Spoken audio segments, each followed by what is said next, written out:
कासार शिरसी येथे भाजपच्या जीप पंचायत समिती उमेदवाराच्या प्रचारार्थ झालेल्या सभेत आमदार अभिमन्यू पवार यांनी विकास कामाचा पाढा मांडत असताना लवकरच कासार शिरसी तालुका होणार आणि विकासाची अनेक कामं केली जाणार अशा प्रकारची ग्वाही दिली.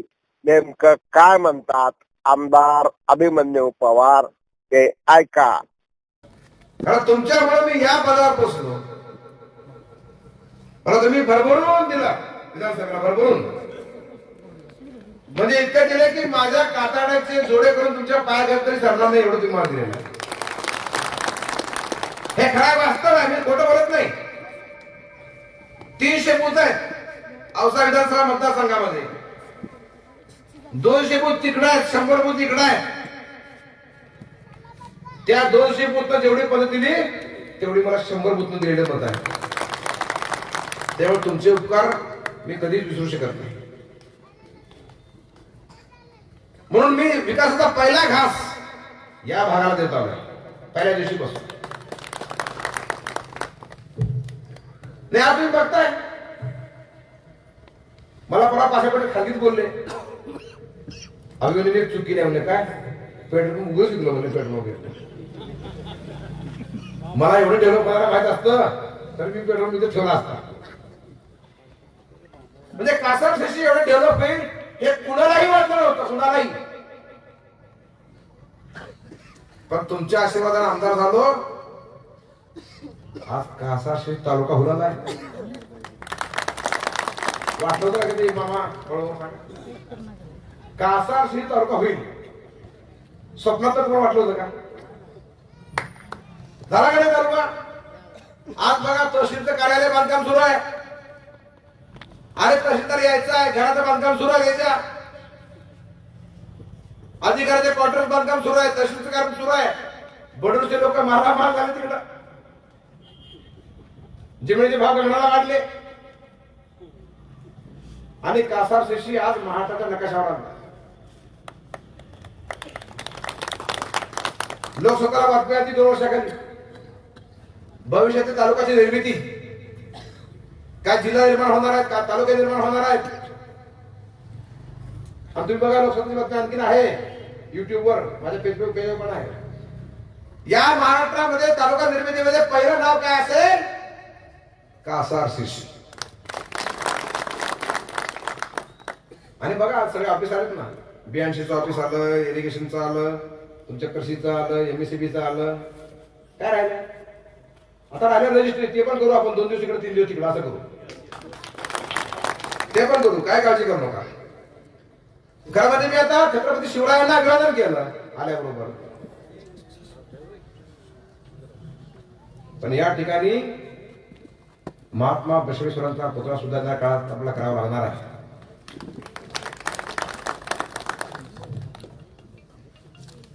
त्याचबरोबर मी शब्द दिला मागे विधानसभेच्या वेळेस, या देशाचे आद्य क्रांतिकारक उमाजी नायकांचाही पुतळा आपल्याला करावा लागणार आहे. हे दोन्ही माझी जबाबदारी आहे. आणि याच आमदारकीच्या टर्ममध्ये हे दोन्ही भव्य पुतळे, प्रेरणादायी पुतळे या ठिकाणी आपण करूया. हा शब्द तुम्हाला मी या निमित्ताने देतो. खूप विषय झालेले आहेत, अनेक विषय माझ्या समोर या निमित्ताने येत आहेत. या ठिकाणी समोरचे उमेदवार कोण आहेत, काय आता नानांनी स्पेसिफिकेशन सांगितलेलं आहे. हे खरं आहे की आपण या ठिकाणी अपुरा उमेदवार दिली होती, पण अपूर्णी मला 1 दिवस वेळ मागितला. त्यांनी कुटुंबात चर्चा केली. शेवटी मला कुणाच्या घरामध्ये वाद लावायचा नाही आहे. मी अप्पूचं विनम्रपणाचं कौतुक करतो, त्याचं अभिनंदन करतो. त्या तरुणांना मी फक्त सांगितलं, अप्पू तू लढावं लागेल. साहेब तुम्ही लढा, मला लढतो म्हणला. पण मी पुन्हा विचार केला, अप्पूला उमेदवारी दिली, समोरून उमेदवारी घरातून येते आहे, तर घराघरामध्ये वाद लागेल. मला उद्या आरोप नको आहे, हे काय निवडणूक होऊन जाईल 4 दिवसामध्ये, पण कायमस्वरूपी घरातले लागलेले वाद अभिमन्यू पवारमुळे लागले. हा कलम मला नको होता म्हणून उमेदवारी नाही दिली. आणि मी नाही दिली तरी स्वतः सांगितले मला 12 वाजता येऊन तुम्ही साहेब माझ्या वेळेला नानाला द्या, नानाला आपलं समजून निवडून आणतो. आता आपू तुमची जबाबदारी नानाला निवडून आणायची. आणि मला खात्री आहे, अरे विकासावर बोला ना, जातीवर काय बोलता? त्या ठिकाणी कुणी तर बंडखोरी केली आणि तो जातीवादी. अरे 22 तारखेपर्यंत मांडल्या बसलो, त्यावेळेस मी जातीवादी नव्हतो. लगेच 23 ला उमेदवारी दिली की लगेच मी जातीवादी झालो. अरे या भारतीय जनता पार्टीमध्ये बघा, महाराष्ट्राच्या इतिहासामध्ये आता कुठं बघायला मिळाला तुम्हाला की ज्याचे आम्ही लढलो, आम्ही सोबत राहून काम करतोय. आज माननीय बसवराजी सोबत मी मागे लढलो, निवडणूक लढली 19 ला. आज पाटील साहेब आमचे जिल्हाध्यक्ष आहेत, माझे नेते होऊन आले. माझ्या आहेत का नाही आमचे नेते? परवाची निवडणूक आम्ही दिनकरराव सोबत लढलो, दिनकरराव सोबत आले. आज भाजपचे नेते दिनकरराव झाले. आम्ही तिघे म्हणून सभा घ्यायला लागलो, म्हणजे तिघे सभा होऊ लागल्या. महाराष्ट्राच्या इतिहासामध्ये असं कुठेही घडलेलं नाही एकमेकात लढून या ठिकाणी एकत्र आलेले. एकमेव उदाहरण औषध विधानसभेत नाही. आणि म्हणून आम्ही भर मोठं केलं. 4 पावलं मागे आम्ही आलो, 4 पावलं मागे ते आले. आणि मन मोठं केल्याशिवाय माणूस मोठा होत नाही. म्हणून आज माननीय बसवराज पाटील साहेब असतील, माननीय दिनकररावजी असतील, मी असेल, आम्ही तिघे म्हणून प्रचार करतोय. आज एक सकारात्मक वातावरण निर्माण झालेलं आहे. आम्ही या जिल्ह्यामध्ये मान्य अर्चनाताईला उमेदवारी दिली आणि ताईंचा पराभव अवघ्या काही मतानं झाला.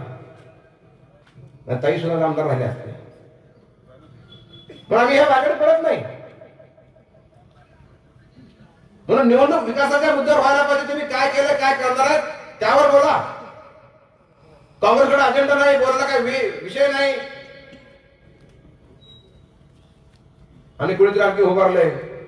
मी जाहीरपणे सांगतो, हे शहर कासारशिशी गाव नाही ना, आता शहर होणार आहे.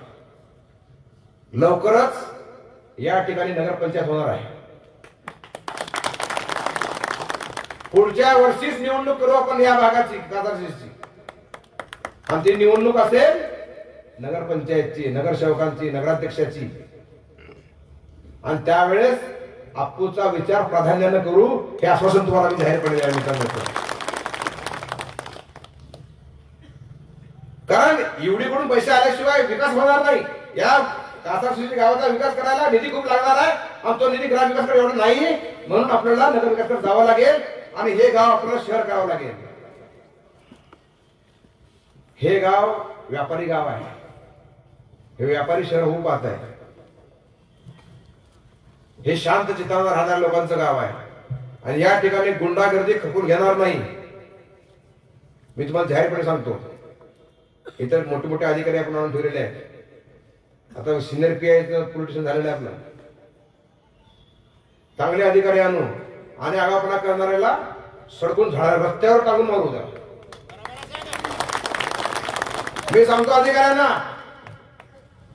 मी माननीय मुख्यमंत्र्यांना सांगेल इथल्या एसपीना बोलायला, आणि तुम्हालाही आमदार म्हणून सांगतो, हे गुंडागर्दी करणाऱ्याची मध्ये नेऊन नाकोट मध्ये मारू नका. रस्त्यावर आणून चौकावर मारा, त्याला चौकावर आणून, आणि गुंडागर्दी संपून टाका. आपले अनेक कायदे, अनेक फरारी लोक आहेत, मोकाला होता का बघा त्यांना त्या टाकून मध्ये. पण या भागामध्ये गुंडागर्दी सहन केली जाणार नाही, कारण हे गाव व्यापाऱ्याचं गाव आहे, हे गाव सज्जन लोकांचं गाव आहे. आणि या गावामध्ये आमदारचं गाव आहे, आमदार राहतो या गावामध्ये. हे असल्या गोष्टी खपून घेणार नाही, काय काळजी करू नका.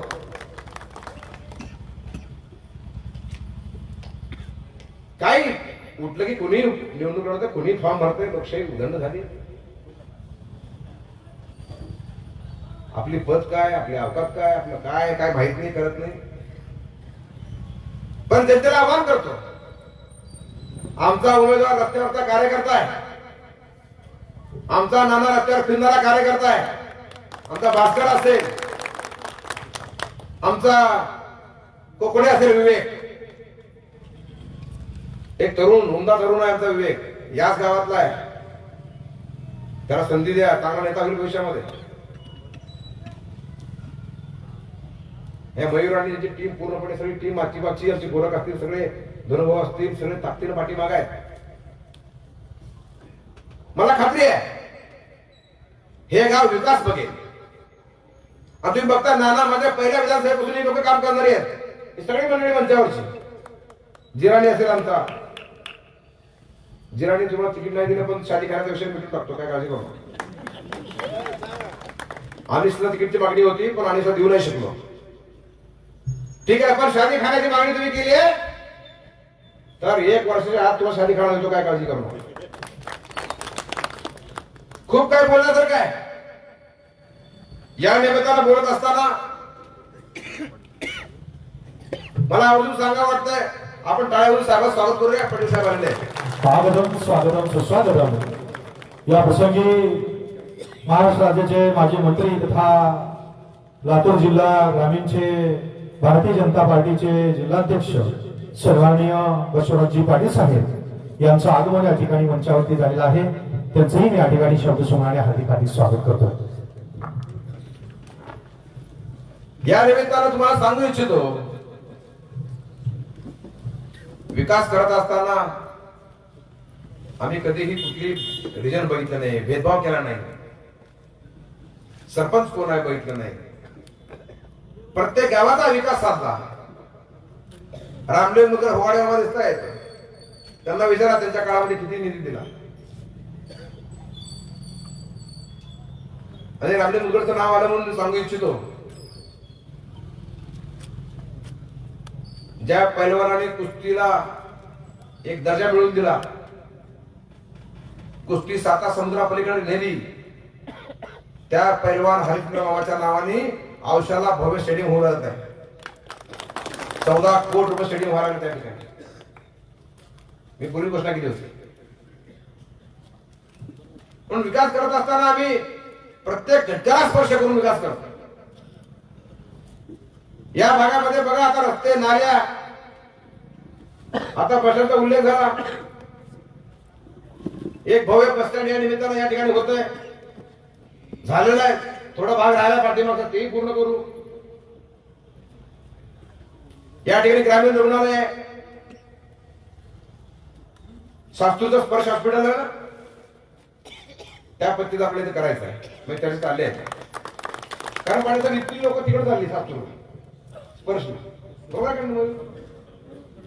त्यामुळे मी स्पर्शला सांगितलं, विनंती केली आहे. त्याने मुंबईचे त्यांच्या लोकांना सांगितलेलं आहे. मी त्याला विनंती करतोय, त्यांच्या काय मागण्या, त्यांच्या काय अटी आहेत, लवकरच स्पर्शचं दुसरं रुग्णालय या ठिकाणी आपण चालू करायचं आहे.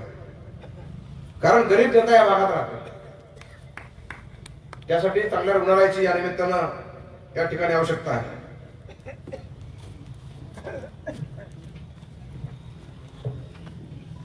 तुम्ही बघितलं, या ठिकाणी पालकमंत्री आले होते,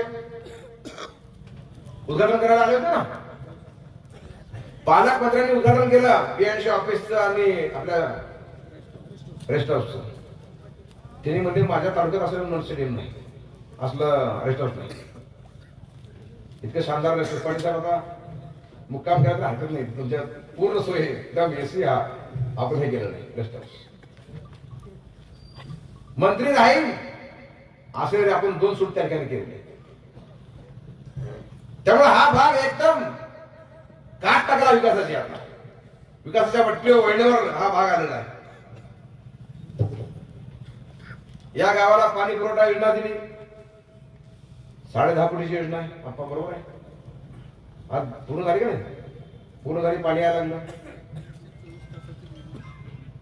आता 24 तास कनेक्शन पाहिजे, 1 महिन्यात देऊन टाकतो पूर्ण पाणी. आज बघा वीज तुटवडा किती होता आपल्याकडे एक काळी. आज वीज पूर्ण वेळ आहे, तुम्हाला दिवसा वीज मिळते. विकास म्हणजे पाहिजे काय असतं? शेतकऱ्यांना शेताला रस्ता देतोय आपण. या औसा विधानसभेचा कल्याणी माळेगावचा शेत रस्ता आज औशाच्या महाराष्ट्राच्या विधानसभेत पोहोचला, कल्याणी माळेगाव नावासह. आणि त्या ठिकाणी मुख्यमंत्र्यांना सांगावं लागलं, महसूल मंत्र्यांना सांगावं लागलं की ज्या पद्धतीनं औषधामध्ये रस्ते होत आहेत तोच औसा पॅटर्न महाराष्ट्रात राबवला गेला. औषधाचं नाव महाराष्ट्राच्या विधानसभेत गेलं. शेवटी शेतकऱ्याला रस्त्याची आवश्यकता आहे. हे बाकीचे विकास होत राहतील, बिल्डिंगा होतील, रस्ते होतील, पण खऱ्या अर्थाने विकास साधायचा असेल तर शेतकऱ्याची खळे वेळेवर व्हायला पाहिजे. शेतकऱ्याची रास घरी लवकर आली पाहिजे, वेळेवर आली पाहिजे. तुम्हाला बनीम करायची पाळीच पडू नये, पाळीच येऊ नये म्हणून आपण रस्ते दिले. आज 1300 किलोमीटरचे रस्ते आपण केले. माननीय मुख्यमंत्री महोदयांनी मला आणि आशिष जयस्वाल साहेबांना दोघांनाच चार्ज दिला, रस्ते कसे करायचे, जीआर कसा काढायचा बघा म्हणून. आम्ही परत जीआर काढला, सुटसुटीत जीआर काढलेला आहे. आणि आता या जीआरच्या माध्यमातून शेती रस्ते देणं सरकारला बंधनकारक केलं. आता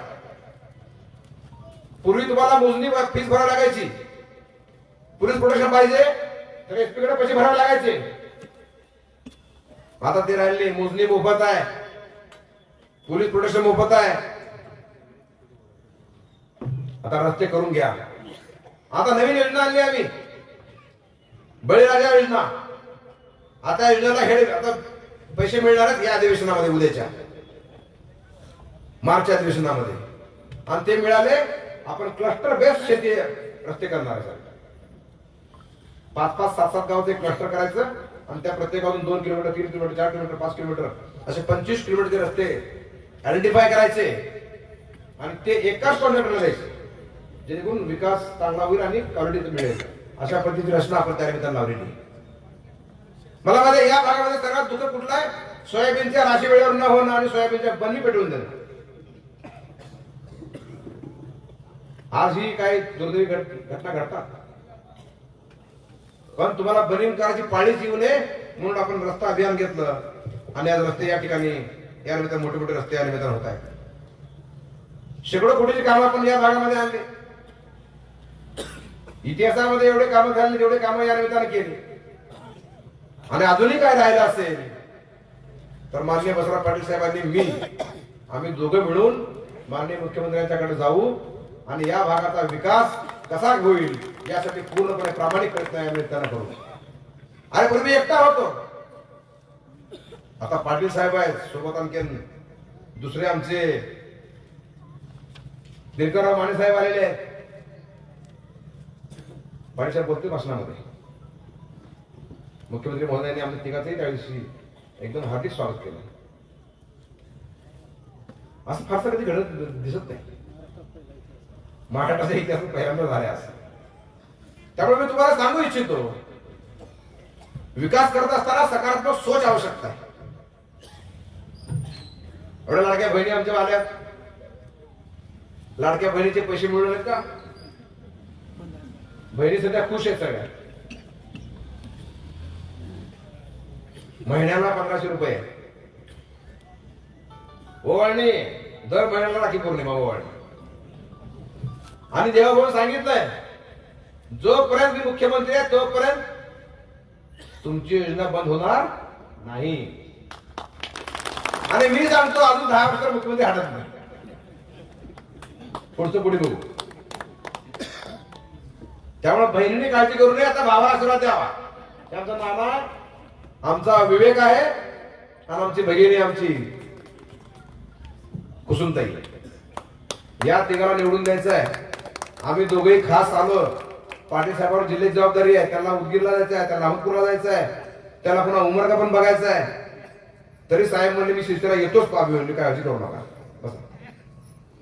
आणि या तिघींनी लेकराला आशीर्वाद द्यायला स्वतः पाटील साहेब या ठिकाणी आलेले आहेत. तुमचा आशीर्वाद आहे का नाही बघायला मी आलोय. आणि या भागाचा विकास खऱ्या अर्थानं आता ग्रामीण विकासावर जायचा तर पंचायत समिती आपल्याकडे पाहिजे, जिल्हा परिषद आपल्याकडे पाहिजे. आणि आता पैसे खूप येणार सर. 5-6 वर्ष जिल्हा परिषद नव्हती, पंचायत समिती पण नव्हती. आणि तो पैसे राहिलेले आहेत सगळे, सगळे पेंडिंग आहेत. ज्या दिवशी गठीत होईल त्या दिवशी एकदम भरेल कोण पैसे येते. आणि मग आमदाराचे पैसे, ह्यांचे पैसे, विकासच विकास. पण खऱ्या अर्थानं जवळपास 50 योजना आहेत केंद्राच्या, राज्याच्या, ज्या ग्रामीण विकासाच्या योजना आहेत. या योजना राबवायसाठी ही मंडळी खाली असणं आवश्यक आहे. अरे केंद्रामध्ये कमळाचा प्रधानमंत्री आहे, राज्यामध्ये कमळाचा मुख्यमंत्री आहे, तुमच्या विधानसभेला कमळाचा आमदार आहे, इथं कमळच लागेल का नाही? आणि समोरचे उमेदवार राहतात कुठं, कसे राहतात, गाड्या काच काळे करून कसं फिरतात? आमचा नाना गाडीला किक मारला तुमच्या हजर आहे.